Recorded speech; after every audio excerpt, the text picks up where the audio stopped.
Good morning students. मैं doctor Deepshikha Pandey, assistant professor department of home science, GDM college Gaya से। बच्चों, आज होम साइंस का जो हम चैप्टर लेकर के आए हैं वो एक्सटेंशन एजुकेशन पेपर से है, और जो आज का मेरा टॉपिक है वो है extension education meaning and definition, यानी कि प्रसार शिक्षा का अर्थ क्या है और प्रसार शिक्षा को किस प्रकार से परिभाषित किया गया है। तो चलो बच्चों, आज हम शुरू करते हैं अपना आज का topic extension education meaning and definition. तो सबसे पहले आपको दिख रहा है कि इसका अर्थ क्या है। देखिए, एक्सटेंशन यानी कि एक्सटेंशन जो है वो हिंदी के प्रसार का अंग्रेजी रूपांतरण है, यानी कि एक्सटेंशन इंग्लिश में और हिंदी में इसका क्या अर्थ है, प्रसार। तो एक्सटेंशन लैटिन भाषा के एक्स प्लस टेंशियो से मिलकर बना है, जिसमें एक्स का मतलब होता है बाहर की तरफ और टेंशियो का मतलब होता है फैलाना। एक बार फिर से देख लीजिए, एक्सटेंशन प्रसार का अंग्रेजी रूपांतरण है जो कि दो शब्दों से मिलकर बना है, एक्स प्लस टेंशियो। ये एक्सटेंशियो लैटिन भाषा का शब्द है जिसमें एक्स का अर्थ होता है बाहर की तरफ और टेंशियो का मतलब होता है फैलाना। अब कोई चीज़ बाहर की तरफ फैलाना, क्या चीज़ फैलाना, यानी ज्ञान को चार दीवारी के भीतर से निकाल करके बाहर की दुनिया में, यानी चार दीवारी के बाहर ले जाना, प्रसारित करना। तो आप जैसे कि आप देखते हो कि आप स्कूली शिक्षा लेते हो तो वहाँ पर एक निश्चित समय अवधि है जिसमें आप 10 से 5 स्कूल में रहते हो, कॉलेज में रहते हो। एक निश्चित पाठ्यक्रम पढ़ना पड़ता है, एक निश्चित टाइम टेबल है आपका और एक निश्चित टीचर आपको विषय पढ़ाती हैं। लेकिन जो प्रसार शिक्षा है वो इस औपचारिक शिक्षा से अलग हट करके, यानी कि उसके लिए किसी भी प्रकार के ना तो पाठ्यक्रम की ज़रूरत है, ना ही किसी चार दीवारी यानी कमरे की आवश्यकता है, ना तो निश्चित टाइम टेबल की आवश्यकता है, बल्कि ये लोगों की आवश्यकता के अनुसार उन्हें किस प्रकार की जानकारी की आवश्यकता है उसके आधार पर यह शिक्षा लोगों को दी जाती है। यानी कि कमरे के भीतर से बाहर निकाल करके जो ज्ञान समाज में फैलाया जाता है वही एक्सटेंशन एजुकेशन कहलाता है। इस अर्थ को हम इस प्रकार से देख सकते हैं कि प्रसार शिक्षा वह शिक्षा है जो विद्यालय अथवा कोई भी सुव्यवस्थित संस्थान के सीमाओं से बाहर युवाओं तथा प्रौढ़ों को दी जाती है।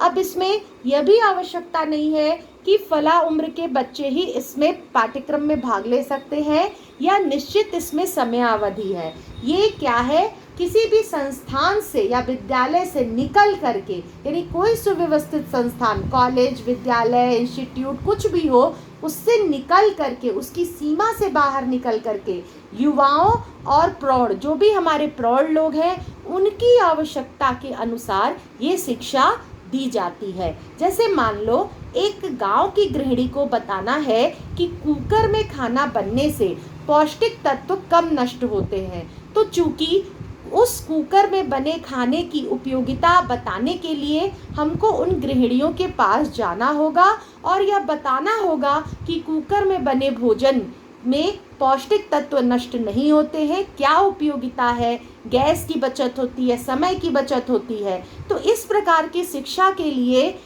महिलाएं चार दीवारी के भीतर आकर के ज्ञान नहीं ले रही हैं, बल्कि हमको जाकर के उनको इस ज्ञान को फैलाना है, इस ज्ञान को प्रसारित करना है। तो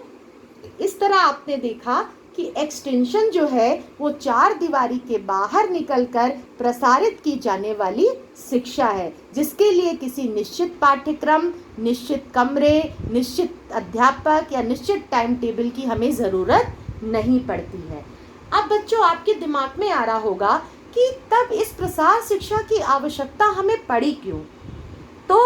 एक तरह से देखा जाए तो इस एक्सटेंशन एजुकेशन का निर्माण ग्रामीणों को ध्यान में रख करके किया गया, यानी कि इनका उद्देश्य क्या था, ग्रामीण लोगों का विकास करना। क्योंकि जब भारत स्वतंत्र हुआ तो उस समय की स्थिति ये थी कि सभी का ध्यान इस बात पर गया कि अगर हमको अपने देश का कल्याण करना है तो जो 70% आबादी हमारे गांवों में निवास करती है, हमको उनका कल्याण करना पड़ेगा, क्योंकि विशेषज्ञों ने भी ये पाया था कि इन्हीं ग्रामीण क्षेत्रों का और ग्रामीणों का विकास करना ही देश की उस समय क्या थी, ज्वलंत समस्या थी। ठीक है, तो ग्रामीण आखिरकार देश की एक तरह से देखा जाए तो वो 70% आबादी थे और उनको क्या करना था, हमें मुख्य धारा में मिलाना, यानी कि लोगों के साथ समन्वित करना बहुत ही जरूरी था। तो ग्रामीणों की स्थिति में सुधार लाने के लिए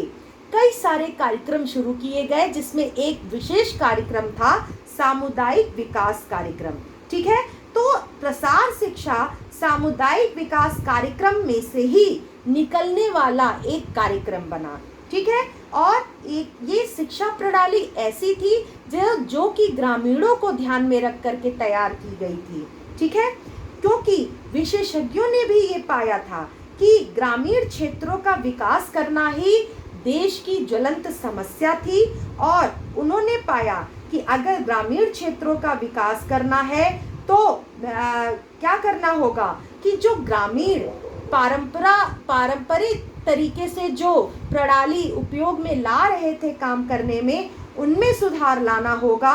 और उनकी आर्थिक स्थिति में सुधार लाना होगा, और आर्थिक स्थिति सुधरेगी तो उनका जीवन स्तर सुधरेगा, और जीवन स्तर सुधरेगा तो उनकी उन्नति के मार्ग निकलेंगे। तो यानी कि ग्रामीण जीवन को सुदृढ़ बनाना, उनको रोजगार परक बनाना, या ये कहें कि उनके जीवन स्तर में सुधार लाने के लिए, उनकी सोच में परिवर्तन लाने के लिए, उनकी कार्यशैली प्रणाली में परिवर्तन लाने के लिए और उनके व्यवहार में परिवर्तन लाने के लिए इस प्रसार शिक्षा का निर्माण किया गया। क्योंकि गांधी जी ये मानते थे कि भारत में गांव जो है वो भारत की आत्मा है, और 70% आबादी देश की वो गांव में निवास करती है। तो अगर भारत की आत्मा को निर्मित करना है तो गांव का विकास करें। इसी बात को ध्यान में रखते हुए पंडित जवाहरलाल नेहरू जी ने गांधी जी के जयंती के ही दिन यानी 2 अक्टूबर 1952 को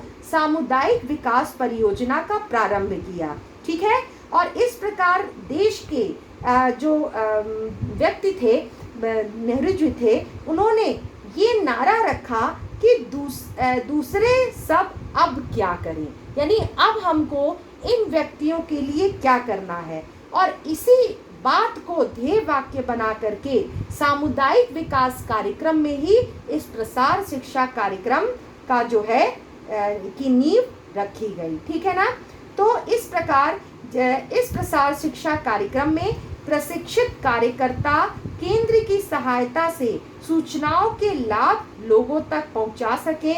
इससे ग्रामीणों को अपनी मनोवृत्ति, ज्ञान, कौशल में परिवर्तन लाने की शिक्षा दी गई। प्रसार कार्यकर्ता ग्रामीणों के साथ काम करके उन्हें अपनी मदद स्वयं कराना सिखाते हैं और इस कार्य में वो उनकी मदद करते हैं। यानी कि इस सामुदायिक विकास कार्यक्रम के अंतर्गत प्रसार शिक्षा कार्यक्रम का निर्माण किया गया और यह महसूस किया गया कि एक व्यक्ति ऐसा हो जो प्रसार कार्यकर्ता के रूप में गांवों तक सूचनाओं को, योजनाओं को इन युवाओं और प्रौढ़ों को, किसानों को, ग्रामीण महिलाओं को जाकर के ग्रामीण जीवन को संपन्न करने के लिए सारी सूचनाएं दें, उनके मनोवृत्ति में परिवर्तन लाएं और उनका सर्वांगीण विकास करें। ठीक है, तो ये चीज समझ में आई आपको कि इस प्रसार शिक्षा का उद्भव किस प्रकार से हुआ। यानी कि सारांश में अगर हम कहें तो प्रसार शिक्षा ग्रामीणों की शिक्षा है, अनपढ़ों की शिक्षा है, बेरोजगारों की शिक्षा है, जिसके माध्यम से वे अपने ही स्थानीय परिवर्तन मतलब परिस्थिति में रह करके, यानी कि ये ग्रामीण जन जो भी है वो अपनी वर्तमान परिस्थिति में रहकर ही ज्ञान अर्जित करें, स्वयं के प्रयास से रोजगार प्राप्त कर सामाजिक और सांस्कृतिक उत्थान एवं विकास कर सकें, अपने ज्ञान में, व्यवहार में और अपने अभिवृत्तियों में परिवर्तन कर सके, जिससे कि उनका जीवन स्तर क्या हो सके, बहुत ही संपन्न हो सके। ठीक है, तो इस प्रकार हम कह सकते हैं। अब अगर बच्चों ये देखें कि इस प्रसार शिक्षा का गृह विज्ञान में क्या उपयोगिता है, तो जैसे मान लीजिए कि गृह विज्ञान विषय को गृहिणियाँ के संदर्भ में देखा जाए, जो गृहिणी है तो गृहिणी क्या कर सकती है, और इन गृहिणियों को हम बहुत तरीके से जानकारी दे सकते हैं, जैसे कि कृषि पालन, मछली पालन, रोजगार संबंधी शिक्षा, और उसके साथ ही साथ दैनिक आवश्यकताओं से जुड़ी समस्या अगर है उनको, जिससे कि उनका रहन सहन ठीक हो सके। ग्रामीण स्त्रियों को यह सिखाना कि गृह व्यवस्था किस प्रकार करें, सीमित साधन में अपने परिवार के सदस्यों को संतुलित और पौष्टिक भोजन किस प्रकार से खिलाएं, अपने बच्चों का ध्यान किस प्रकार से रखें, लालन पोषण किस प्रकार से करें, सीमित साधन में अपने परिवार के सदस्यों की आवश्यकताओं की पूर्ति कैसे करें, बच्चों का पालन पोषण किस तरह से करें, उन्हें संस्कार किस प्रकार से दें और उन्हें अच्छे संस्कार देकर कर्मठ और अच्छे नागरिक बना सके। साथ ही किसानों को यह जानकारी देना कि किस प्रकार से बेहतर फसल उगा सकें, या कौन कौन सी नई नई तकनीकियाँ आई हैं खाद बीज के लिए, या किस प्रकार से कीटनाशकों का प्रयोग करें या ना करें, किस प्रकार अपने फसल को उपजाऊ बनाएं। तो इस प्रकार की शिक्षा जो ग्रामीण जीवन के लिए उपयोगी है, इन प्रसार शिक्षा के उद्देश्य में निर्धारित किया गया। अब हम लोग आते हैं इसकी परिभाषा की तरफ। तो आपको ज़्यादातर चीज़ें स्पष्ट हो गई होंगी इसके अर्थ से ही। तो हम देख लेते हैं एक परिभाषा को, जिसको ओपी धामा ने इसको दिया था कि प्रसार शिक्षा को एक शैक्षणिक विधि के रूप में परिभाषित किया जा सकता है, जिसके अंतर्गत ग्रामीण लोगों को उनकी उन्हीं विशिष्ट स्थानीय परिस्थितियों में ही उन्नत पद्धति के बारे में जानकारी दी जाती है तथा ठीक प्रकार से समझा बुझाकर निर्णय लेने में उनकी मदद की जाती है। यानी ओपी धामा ने ये बताया कि प्रसार शिक्षा भी शिक्षा का एक रूप है, जिसके अंतर्गत क्या उद्देश्य है, ग्रामीण लोगों का विकास करना, और ग्रामीण लोगों को किसी निश्चित क्लास या विद्यालय में ना बुलाना और कोई अलग से पाठ्यक्रम ना समझाना। अब ऐसा ना हो कि ग्रामीण महिलाओं को हम जा करके पावर पॉइंट प्रेजेंटेशन के बारे में बताएं, तो ये चीज़ उनके लिए उपयोगी नहीं होगी। उनके लिए उपयोगी क्या है, उनके गांव से जुड़ी, उनके परिवार से जुड़ी आवश्यकताओं कि कैसे वो रोजगार शुरू करें, अगर वो रोजगार शुरू करना चाहती हो तो उनको फंड किस तरह से मिले, और किस तरह से वो लघु और कुटीर उद्योगों से जुड़ सकती हैं, या एक किसान अपनी खेत में किस प्रकार से उन्नत बीजों का प्रयोग करे, ट्रैक्टर का उपयोग किस प्रकार से करे। और तो इस प्रकार किसानों को उनकी विशिष्ट स्थानीय परिस्थिति में, यानी जिस परिस्थिति में वो रह रहे हैं उसी को ध्यान रखते हुए उन्नत पद्धति के बारे में, मतलब कि जो उनके लिए आसानी से उपलब्ध हो सके उसके बारे में जानकारी देना, और उनको समझा बुझा करके 100 निर्णय में से एक निर्णय लेने के लिए प्रेरित करना जो उनके लिए उचित हो। तो इस प्रकार अगर हम सारांश के रूप में देखें तो प्रसार शिक्षा वह शिक्षा है जो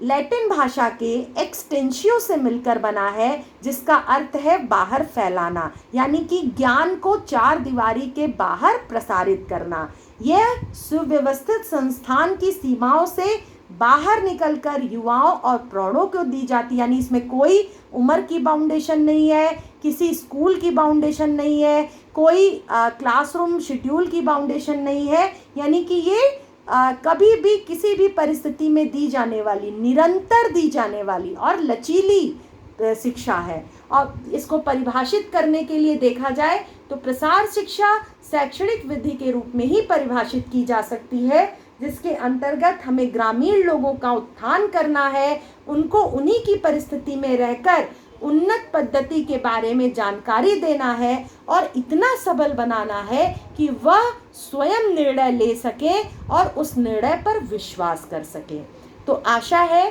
आपको प्रसार शिक्षा का अर्थ और प्रसार शिक्षा की परिभाषा समझ में आई होगी। अगले वीडियो में हम आपको प्रसार शिक्षा के उद्देश्य और उसकी प्रकृति से परिचित कराएंगे। आप इस कठिन परिस्थिति में अपना ध्यान रखिए और अपनी पढ़ाई पर फोकस करिए। Thank you.